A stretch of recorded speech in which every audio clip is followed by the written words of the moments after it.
Thank you, Walid. Thank you, everyone. And can I just say how pleased I am not to be receiving this award posthumously. Television was only 6 years old when I discovered journalism in a tiny television newsroom, Channel 9, up on Mount Cootha overlooking Brisbane. I worked for every commercial network, had some great shared moments and made lasting friendships. The ABC has never been the sole bastion of good television journalism, but I was always in my natural home at the ABC because the pursuit of excellence wasn't just permitted, it was expected. As the importance of journalism became more and more obvious to me, absolutely fundamental to a healthy democracy despite its many imperfections. That's the many imperfections of journalism as well as democracy.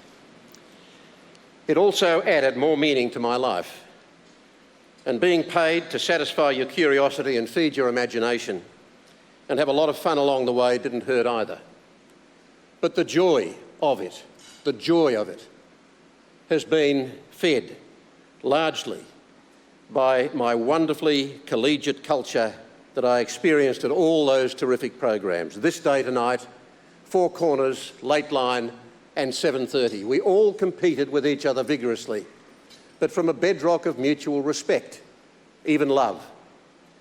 Those friendships have been incredibly important in my life. The other joy has been to watch new talent emerge and to feel that in some way I've helped to nurture it.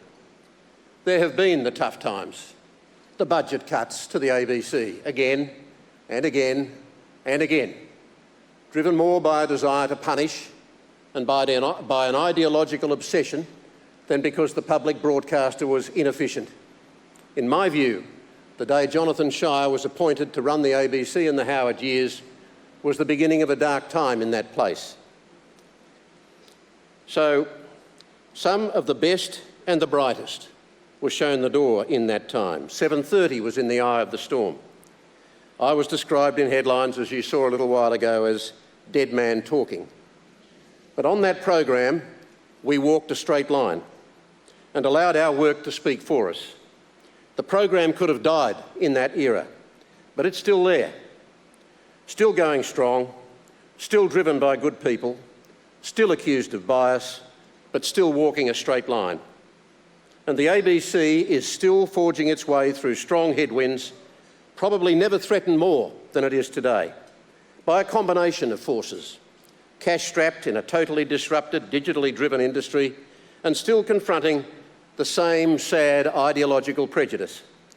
And now, even the federal police, some of whom have themselves leaked to us in the past, have seen fit to raid the place. And yet, as I sat here tonight and watched nomination after nomination after nomination for the ABC, including for most popular categories which rely on a public vote, I felt so much better about the place.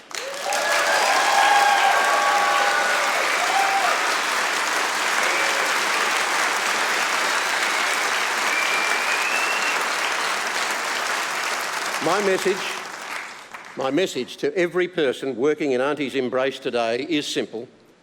Keep your heads held high and your eye firmly fixed on delivering programs of relevance, quality and integrity for people in every corner of Australia, and those same people will repay your loyalty with theirs, as they always have.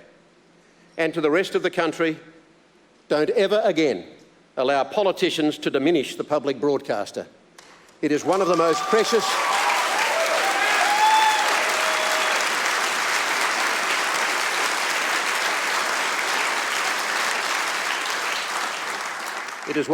precious institutions we have. Along with reporting the bad news, my colleagues and I have told many stories of hope and inspiration, and mostly I've been proud to call myself a journalist. Yet, we, the journalists, have to share the responsibility for the great failures of our time, a time of enormous ferment and challenge, failures of politics, failures of journalism, failures of society in the end. For instance, 40 years after powerful evidence first kicked in that human-caused climate change threatened the world with an existential disaster, We are still stuck in the mire of drab, dishonest arguments that will come at great cost to future generations. And we, the journalists, have not cut through the fake news effectively. We have not properly held politicians to account. But there is one big glaring gap in this nation's otherwise great story that I want to spend a brief minute on tonight: the failure to reconcile Indigenous and non-Indigenous Australia.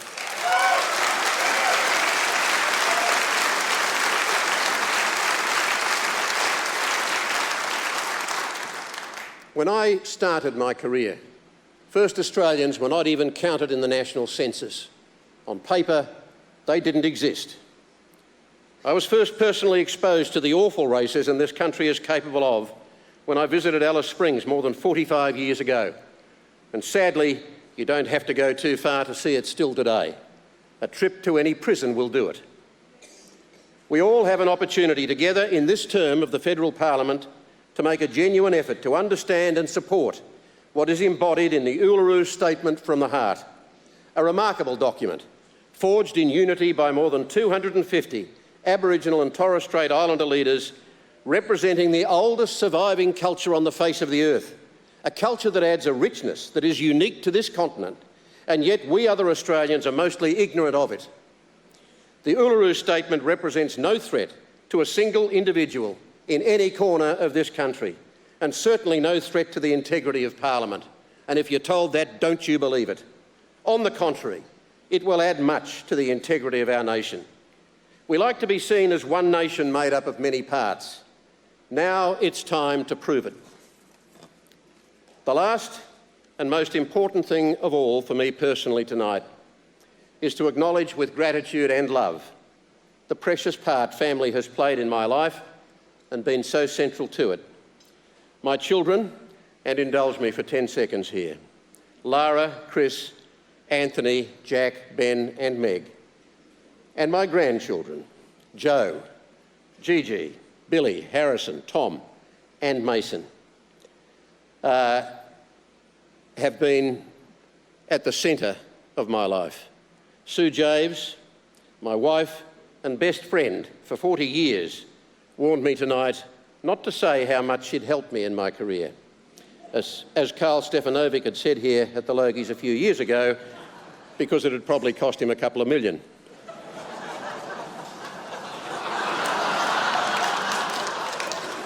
Sorry, darling, you're going to have to lower your sights. The truth is, I have been so lucky and so privileged to be able to call on Sue's impeccable judgment, instinctive wisdom and good humour throughout our years together. She also told me to avoid using the word journey tonight. So I'll close simply by saying this has been a wonderful road to have been allowed to travel.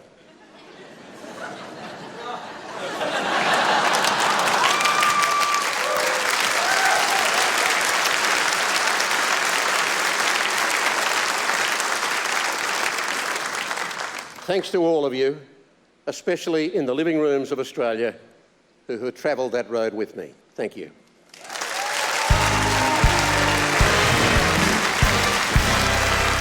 Congratulations to Kerry O'Brien. You're watching the 61st Annual TV Week Logie Awards.